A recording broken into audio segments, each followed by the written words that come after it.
Thank you, Ellen. Thank you, Mr. Matimbwi. You will be part of the podium discussion as well. And I think it's a great opportunity to have this podium discussion right now, to have a look back to Glasgow, to climate conferences. We heard practical examples like you showed of what's actually happening on the ground. And we had a church perspective, what can church and faith-based organizations do? And we will have now a short discussion about looking back to Glasgow, the UN climate conference, and then looking forward, what can actually churches and politics do? What kind of politics do we need? How can civil society get involved? And Margaret Obaga will also be part of this podium discussion. She has been with us in the morning for devotion. And I loved her comment in the chat saying that it was an excellent presentation and she would love to get your contact and get connected. And I think this is what actually such a podium discussion should be about, and a day like today's seminar to connect people, to connect initiatives. I'm not sure if Khulekani Magwaza is with us already. Maybe you can come to us to the podium discussion. Can you hear me? Yes, I can hear you. Fantastic. Okay. Khulekani has been part of the delegation from the Lutheran World Federations to the UN climate conferences. And we met at COP24 and 23 several years ago, but he has been in Glasgow as well. He comes from South Africa, is a youth delegate, is very much involved in his church, especially in the topic of climate justice and environment. Khulekani, as I already said, you have been to Glasgow to the last UN climate conference. In the morning, we heard that then have not been so many people from Africa because of issues with the visa and the pandemic, but you have actually been there in Glasgow, if I'm well informed. It would be fantastic if you could give a brief summary about what has happened there, what are the results, and how do you see these results coming from your perspective, coming from South Africa? Thank you very much, Helena, and greetings to everyone. As she has said, I'm Khulekani Magwaza from South Africa. I'm a member and the coordinator of the climate change project in my church, the Evangelical Lutheran Church in Southern Africa. And also, I'm also a council member in the LWF. Thank you so much for the invitation. Yes, I did attend COP26, the UN Climate Change Conference last year. But unfortunately, I was not there in person. Yeah, but I did obviously attend other COPs, and last year's COP was an important COP for various reasons. And one of them was the completion of the Paris Agreement. So we have this international climate change sort of legal framework, which actually guides the members of the UNFCCC, a UN institution or UN convention to deal with issues of climate change. So the Paris Agreement is a framework to implement the plans on climate change. So COP26 was an important one to complete that the Paris Agreement, and it was indeed completed.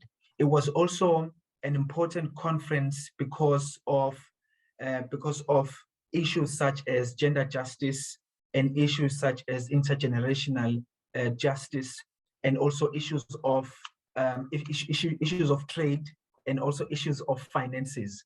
Those issues were discussed at COP26, and they were very important one because it needed they needed to be discussed at COP26. And so ourselves as churches or as LWF, we went to COP26 precisely with those in mind, to say that we need resolutions on intergenerational justice, gender justice, agriculture, and also the nationally determined contributions, and so on and so on. So that's what was COP26. And also we had about 30 young people participating there, and some of them they're from Europe, obviously, and then some of them they're from Africa.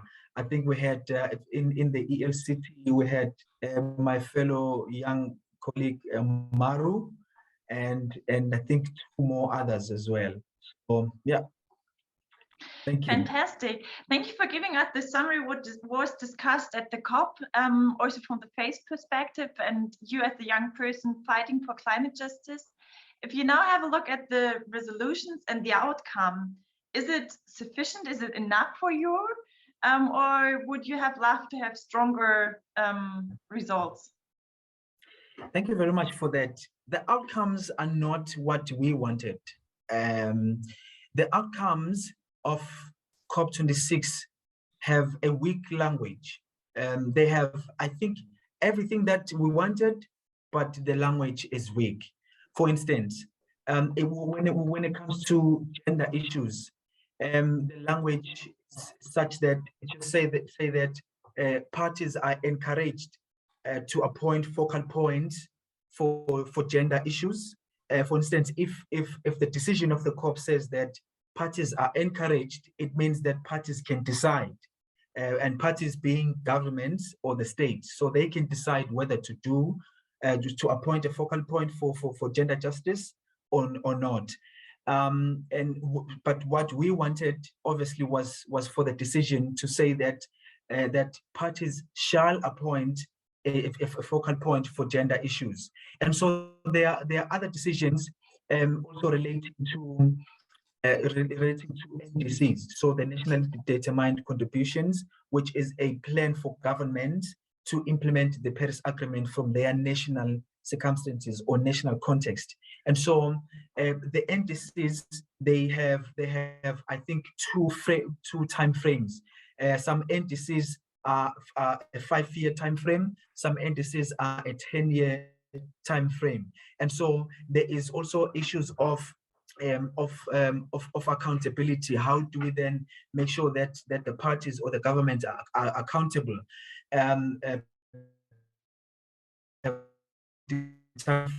So this decision was not really decisive on that. Yeah, I think to just summarize that 6 was not a success, but it was not a complete success.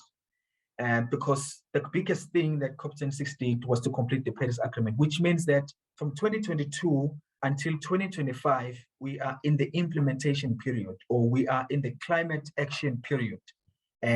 So yeah, thanks. Thank you very much, Khulekani. I see you're very much into the whole global politics, having the NDCs, the national goals, what has been achieved, what has not been achieved. One aspect I like to pick out, and then later a question for Mr. Kitundu. Khulekani talked about weak language and having on the global level rather weak language, but we still need concrete actions in different countries on the field, so to say. And you are now the new General Secretary of the ELCT. What is your personal aim to make the ELCT more environmental friendly? Maybe not just having a weak language, but also some concrete projects. Mr. Kitundu, would you like to answer? Could you please switch on your microphone? Sorry, I forgot. No problem, thank you. Yeah, we are still discussing on how we can engage ourselves on that. But to start with, we have started with a small group of young people, the Christian youth, who are vowing to advocate on climate justice, and they've gone around.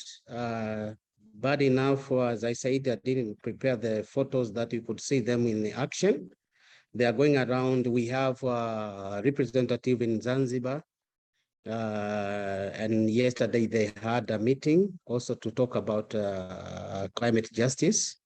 And we have a representative in Kigoma. Again, it's more than, now we've recruited a very recruited and reputable. They're even working with the Alliance. There are more than 30 Christian youth representatives from different regions that they come together and they talk about climate change and how to impact. And wherever there is a gathering for climate change or the climate issues, they are there as a church to represent the church. And also, I'm glad to see Mr. Matimbwi. I've already written the short message that I need his number, that we'll be working together toe in toe with him on how we can contribute as a church and him as a government to see how we can work together. So for our state, we can say that of planning and have a known project that we can work with. But thank God that to our side, the language is stronger. The language is stronger. It's the matter of just using them to advocate the climate justice. But all in all, as Matimbwi said, thank you for his summary. A lot we have trying to do as a church. Me, I'm talking in a part of ELCT, but I know he has already seen some of the letters that we have been writing to them that we want to engage on that. But as an engineer in this aspect, I know me and Matimbwi, we are going to work very closely to see on how the church can contribute, because we have that muscle. Mr. Kitundu, thank you very much. I'm happy to hear that it's not about weak language, but they're actually happening a lot, also about youth participation. Khulekani mentioned the aspect of intergenerational justice related to climate justice, and also that you work together with civil societies, and you're looking forward to have a cooperation with Mr. Matimbwi. I mean, this is a fantastic outcome of this discussion today. Margaret Obaga, Khulekani mentioned another aspect of justice in his statement, saying it's not only intergenerational justice, but at the COP conference, it was also a lot about gender justice. And if I'm well informed, you worked in the women department, you did a lot of diaconic work. Which role do you see, which role do women play in climate justice in Kenya, in Germany, where you lived for a while, or maybe even globally? Thank you so much, Helen, for that question. It's a big question, but I can only answer as much as I'm able. Thank you also for my colleagues from Tanzania, Mr. Matimbwi, and our new secretary, Robert. It's my first time to see you. I'm happy to see you, and I hope that we shall collaborate. Earlier on, there was a mention about collaborating. I'm feeling quite privileged and excited about Mr. Matimbwi, whom I don't know if he's a brother to my friend Irene. I'll be very happy to contact, to have communication with the two of you so that we can work together in the East African region, so to speak. Now, the question of climate change and women or gender, you can say that women from various researches that have been undertaken are most affected by the climate change in matters of not only education, but even domestic work at home, in matters of cooking, in matters of cleaning, in matters of having available, affordable, accessible cooking energies, for example. And I'm excited at what Dr. Matimbwi said about them having these various projects that are helping families and others to have a good life. So the question of gender, in this particular case, the role of women is very, very important. Therefore, from my part here in Kenya, we can say that my church, I cannot speak much about what the government is doing, but in my church, the women are very much empowered. They're being empowered. We have a program. Okay, we have a policy, a gender policy, which was launched in last year, 2021, and we are working towards empowerment of women and helping them to access, cooking fuel easily, to have it affordable, and to have it accessible. We have a school. Kenya Evangelical Lutheran Church has a Bible school. It's called Voi Bible School. And currently I'm the chairperson of the board of management. And we are in the process, and I'm part of that process of creating and developing a curriculum to be introduced in the school, but to be open for all other people to come and study a curriculum for climate change and climate justice. And I look forward very much to this, and I'll be very happy to get in touch with both of you gentlemen from Tanzania, Dr. Matimbwi and Robert Kitundu, so that we can make our East African region a good region. So the gender justice question is central to climate change. The role of women are very, very central to climate change, and we need to empower them. We don't need just to have policies, but actually to implement those policies so that we can have, we can contribute towards climate justice in our countries. Thank you very much. Thank you very much, Margaret Obaga.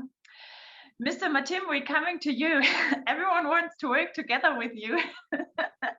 I hope you still have capacities to, to start this cooperation. In your presentation, or when Alan introduced you, we heard that you've been living in Germany and in Tanzania, and you are very familiar with the sector of renewable energies. I would love to hear, if you compare Tanzania or East Africa and Germany, Europe, what are the challenges and also maybe the differences, the chances you see within renewable energies, especially within the comparison of the different regions? Yeah, we have different scenarios. For example, if I talk about Africa, Tanzania has done very well in renewable energy mini-grids, especially in southern of Sahara. Tanzania now has 120 off-grid renewable energy mini-grids in operations. And no country in Southern Sahara has done this. And you can see the figures I showed you, how renewable energy has contributed to electrification. But now comparing with other countries like, I can talk about Germany because I lived there and I know a lot of politics, energy politics in Germany. Yeah, it's a challenge. We had a challenge on the political will. This is a very big thing. The former regimes did not consider renewable energy. I think for some reasons, I don't know. But you see, even we did not have targets. 1.1 gigawatt that I told you is the first biggest target in our country. That shows that the current regime run by a woman president has really has an ambitions. That's why it has set this target, and the government is supporting now private sector to develop renewables. Thank you very much. Thank you very much. Another question to you, Matimbwi, because this podium discussion is also about politics. And if you compare Tanzania and German politics, what needs to be changed within politics actually to be able to achieve this climate justice or the environmental goals? Yeah, what has to be changed in Tanzania to open more dialogue, yeah, and have acceptance of private sector. I'm sorry to tell you that in the last 5 years, we had no good environment for private sector to do investment here. Even we were thinking that the renewable sector was going to die, because we met a lot of hurdles that pulled back people who wanted to invest in renewable energy. But now, from this regime, now we see renewable energy is welcome. The government is announcing now a lot of tenders, yeah, in renewable energy, and it is really encouraging renewable. Even it is giving incentives to private sector to enable them to develop renewable energy technologies here in Tanzania. So we can say that now we are seeing very good political environment in the sector of renewable energy. Mr. Kitundu, you're already raising the hand. Fantastic. Maybe within your statement, you can also relate to Mr. Matimbwi's statement, we need more dialogue and acceptance of the private sector. What can church do to cooperate more with civil society and the private sector? Yeah, actually, thank you for that. I wanted to add on that. You know, the biggest problem in our country is that we are running things with a political will. The one who is in chair or in the chair, he decides that for my regime, I'm going to concentrate on renewable energy, or for my regime, I'm going to concentrate on other aspects of the country. We really don't have. And as I said, I wrote a message to Mr. Matimbwi that we have to have our personal dialogue, that I'm coming from the same field. And I felt that by using the platform of my church, I thank God that our government also listen a lot about our church. It's listening, they have an ear for us. So I think it's the right position that we can use this this platform to talk with the government, that we have been affected a lot with the political will. Once we decided to do in a good way in renewable energy investments, but if the leader is not having that passion with that, you won't succeed. You won't succeed. But by using the platform of the church, I know the government will have time to listen and see the initiative of the church. And for me, as for now, I'm going to promise that we'll be having a very serious talk with Matimbwi on how we can enter as a church and have this dialogue and really talk about the climate justice. But to add on that, also we are having a hard talk on the technology that we are using. We talk about the area that they are using generators. Matimbwi, you remember in 2012, we had this project, it was called the Kigoma Solar. It was under Millennium Challenge account with American Millennium Challenge account, if you remember that one. I was the one pioneering for 3 years. And even though you go to the internet and search for that project, you will see me handling these gadgets of renewable energy. We have a problem of what I can say, the equipment that are bringing in for the renewable energy, they are under quality, and the market now is really absorbed with the fake materials and the tools. That I think through this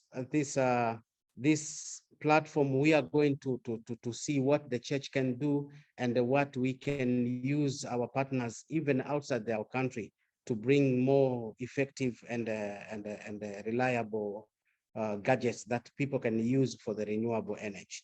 People are now aware, I think more than 80% of the renewable energy, but how to execute them is the problem.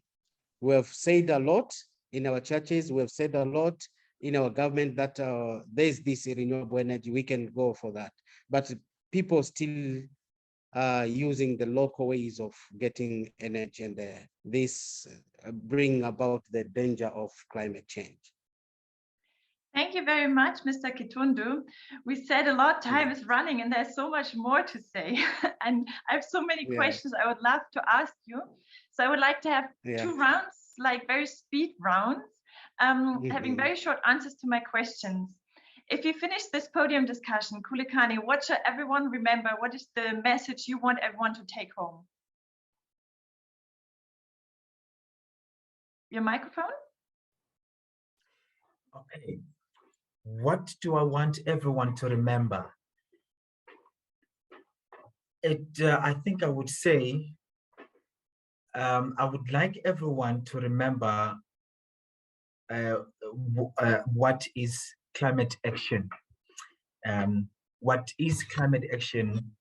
I'm happy that you know, there is already a conversation between the church and the government in this platform, in the person of our General Secretary in the ELCT and Mr.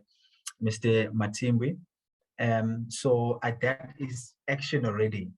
And it's talking about renewables, talking about doing renewables. So that is, you know, doing something that is environmentally friendly. So that is climate action. What climate action is not is to do meetings and talks and do dialogues, because that does not remove the greenhouse gases in our atmosphere. And if you see us campaigning, if you see us saying we need climate justice, and then would say that is action from us, it's not really action. You know, it is our ambition towards climate action. But what climate action is to do renewables, but also it is about doing adaptation activities, such as on agriculture. If as churches we can also do agriculture, that is our action on that. And there are also some very small activities that we can do which are environmentally friendly, and that is climate action. So I would like everyone to just remember that what is climate action, and then what can we do in our small spaces as well. So I hope I responded to that one very well. You did. For Khulekani, we remember climate action. Margaret, Obaga, what would you like us to remember? One key message. Your microphone. One key message for me is the what I'm doing now. That is education. I might as well say that sometimes people don't even know what we are talking about: climate change, climate justice. Those words are a bit distant. So that's why we want to work on creating awareness, and under this curriculum that I was talking about, that we are going to work on, so that we can offer, you know, a certificate or a course for training in our school here. So creating awareness about climate change, and also offering training and education on this. Thank you. Mr. Kitundu, one key message everyone should remember after this day. Your microphone again? Yes, yes. What I can say is that as the church, from the beginning, we were given a task of taking care of our environment. Once God finished creating a man, he said that go and take care of this Eden. So as a church, we are supposed to take care of our environment. And also Jesus said that go into the world and make everyone being a follower.